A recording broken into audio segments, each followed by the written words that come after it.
یاد رکھیں پیارے، ابھی ہمارے یہاں ایک بابا چلے ہوئے ہیں جھارکھنڈی صاحب، ابھی سوشل میڈیا کے ذریعے ہم نے دیکھا یہ نوجوان عیاشی کرنے کے لیے، وہ ہری پور کا بھی حال ہی میں ایک جلسہ تھا، وہاں اتنی تعداد میں لوگ اخیر وقت تک ٹکے رہے۔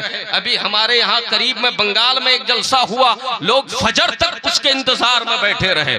کیا مطلب ہے؟ وہ ہنستا ہے، ہنساتا ہے، وہ لطیفہ گوئی کرتا ہے، کس سے کہانیاں سناتا ہے۔ اس کا مطلب یہ ہے اپنی رات جو تم دے رہے ہو، اپنا وقت دین کے لیے نہیں دے رہے ہو، کس سے سننے کے لیے دے رہے ہو، کہانیاں سننے کے لیے دے رہے ہو، ہنس اٹھانے کے لیے دے رہے ہو، تسکین نفس کے لیے دے رہے ہو۔ لوگوں محفلوں میں آیا کرو، رسول پاک کی بزم میں آیا کرو، دین کے نام پر آیا کرو، تو ہنسنے ہنسانے کے لیے نہیں، ذکر خدا سننے کے لیے اور اس پر عمل کرنے کے لیے آیا کرو، تاکہ تمہاری دنیا بھی بدل جائے، آخرت میں انقلاب آ جائے۔ حضرات نعرہ تکبیر، نعرہ رسالت، حضرت علامہ مفتی صابر رضا وحید القادری، عظمت قرآن کانفرنس۔ مسلمان ایسے خطیب کو سنتا ہے جو کہتا ہے کہ لوگ کہتے ہیں جھنڈا کہاں ملتا ہے، تو کہتے ہیں کہ باس میں جھنڈا۔ ارے یہ کوئی دلیل ہوئی؟ کہتے ہیں حلوہ کہاں ہے؟ ہنسنے ہنسانے کے لیے، استہزاء کے لیے، مذاق بنانے کے لیے دین کو تماشا بنا لیا ظالموں نے۔ یہ قوم تباہ ہو جائے گی جو دین کا مذاق بنائے گی، دین کا تماشا بنائے گی۔ یاد رکھو الحمدللہ جو بھی مراسم اہل سنت ہے، جو بھی معمولات اہل سنت ہے، ان سب پر قرآن اور حدیث میں دلائل موجود ہے۔ بس یہ ہے کہ آپ اپنا وقت اچھے علماء کو دو، وہ تمہیں دلائل بتائیں گے، وہ تمہیں قرآن بتائیں گے، وہ تمہیں حدیث بتائیں گے۔ لیکن تمہارے اندر یہ کہاں ہے؟ تمہیں تو ہنسنے کا موقع چاہیے، چیخنے کا موقع چاہیے، چلانے کا، مذاق اڑانے کا موقع چاہیے۔ لوگوں ہماری ترجیحات بدل گئی ہے۔ آج حضرت علامہ نیاز صاحب نے عنوان دیا ہے دینی تعلیم سے دوری کا نقصان اور اس کے اسباب و علاج۔ مطلب یہ ہے آج دینی تعلیم سے دور ہونے کا نقصان کیا ہے؟ حضرات آج پورے عالم میں، بھارت میں ہم یہ ڈھنڈورا پیٹتے ہیں کہ سیمانچل پڑھا لکھا علاقہ ہے، یہاں پہ تعلیم یافتہ لوگ رہتے ہیں، لیکن ہماری حرکتیں بتاتی ہے، ہمارا کردار بتاتا ہے ہم پڑھے لکھے نہیں ہیں، دین سے ہمارا کوئی تعلق نہیں ہے، ہم نے کسی منہج پر دین کو فائق کرنے کی کوشش نہیں کی، دین کو ہم نے ثانوی درجہ دے رکھا ہے۔ لوگوں جب تک دین کو اول درجہ نہ دو گے، دین کو ترجیح نہ دو گے، دین کو مقدم نہ رکھو گے، اس وقت تک تمہیں کوئی کامیابی نہیں مل سکتی ہے، تمہارے اندر انقلاب نہیں آ سکتا ہے۔ اس لیے لوگوں دین کو سمجھو، دینی تعلیم سے دوری کا نتیجہ کیا ہوتا ہے؟ یاد رکھیں جب بندہ دینی تعلیم سے دور ہوتا ہے تو اسے نہ نظم سمجھ میں آتا ہے، نہ نسق سمجھ میں آتا ہے۔ جب ایک انسان دینی تعلیم سے دور ہوتا ہے تو وہ تشکیک کی راہ اپناتا ہے، جب ایک انسان دینی تعلیم سے دور ہوتا ہے تو وہ الحاد کی راہ اپناتا ہے، جب ایک انسان دینی تعلیم سے دور ہوتا ہے تو وہ کفر و ارتداد کی آگوش میں جا کر بیٹھ جاتا ہے، جب ایک انسان دینی تعلیم سے دور ہوتا ہے تو اسے دین سمجھ میں نہیں آتا، حلال و حرام کے مابین امتیاز نہیں کرتا، حق و باطل کے مابین فرق انہیں نہیں سمجھ میں آتا۔ حضرات دینی تعلیم سے دوری کا نتیجہ ہے ہمارا معاشرہ برائی کی کگار پر اور جرائم اور کرائم کا ایک نہ رکنے والا، نہ تھمنے والا سیلاب ہمارے معاشرے میں ہے۔ لوگوں یاد رکھیں دینی تعلیم سے دوری کا نتیجہ ہے کہ ہمارے بچے آوارہ ہو رہے ہیں، دینی تعلیم سے دوری کا نتیجہ ہے کہ ہمارے یہاں دین برائے نام دین رہ گیا ہے، کہنے کو ہم مسلمان ہیں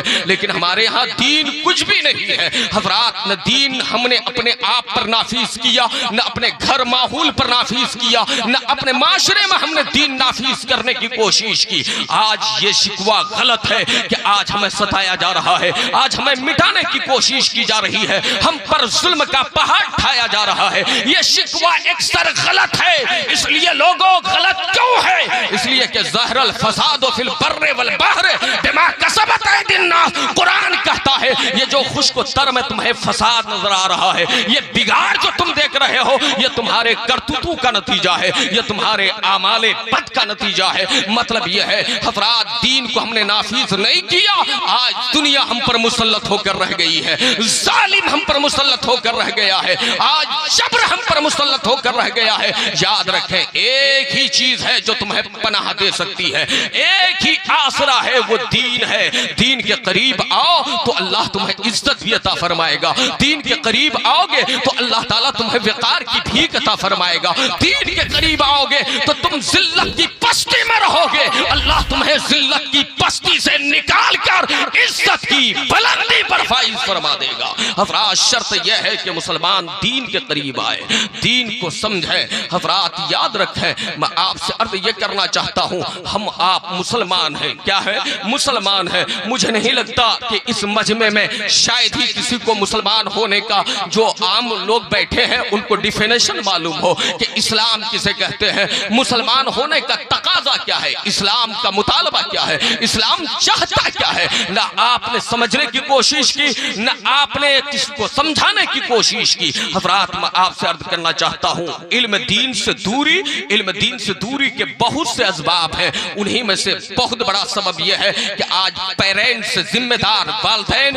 اس کی طرف توجہ نہیں دیتے کہ ہمارے بچے دین کی تعلیم سیکھیں۔ اولاً وہ خود ہی دین سے نابلد ہوتے ہیں، دین سے ناشنا ہوتے ہیں، اور نتیجتاً اپنی اولاد کے لیے وہ یہ سوچتے ہیں کہ چند سالہ جو زندگی ہے وہ بہتر طریقے سے گزر جائے، معاشی فراوانی انہیں حاصل ہو، خوشحالی کے ساتھ وہ زندگی گزارے، اس کے لیے وہ دین کو ترجیح نہیں دیتے، دنیا کو ترجیح دیتے ہیں۔ یاد رکھو لوگوں، ابھی آپ نے دیکھا کیپٹل آف انڈیا میں، دہلی میں ایک مولوی مولانا مفتی ندوی نے، جو ہمارے مکتبہ فکر سے نہیں ہے، لیکن یہاں بہت سے نوجوان احساس کمتری کا شکار ہو گئے کہ ہمارے یہاں ایسے لوگ نہیں ہیں۔ لوگوں ہیں، ہمارے یہاں ایسے لوگ ہیں، ہم نے ان کی قدر نہیں کی، آج بھی ہماری جماعت میں ایسے لوگ ہیں۔ یاد رکھیں ہمارے یہاں قدر کن کی ہے، ہمارے یہاں عزت افزائی کن کی ہوتی ہے؟ جو چیختا ہے، چلاتا ہے، جو تقریریں کرتا ہے۔ ایسے علماء ہیں، ایسے علماء کو سننے کے لیے سنجیدگی کے ساتھ بیٹھنا ہوگا،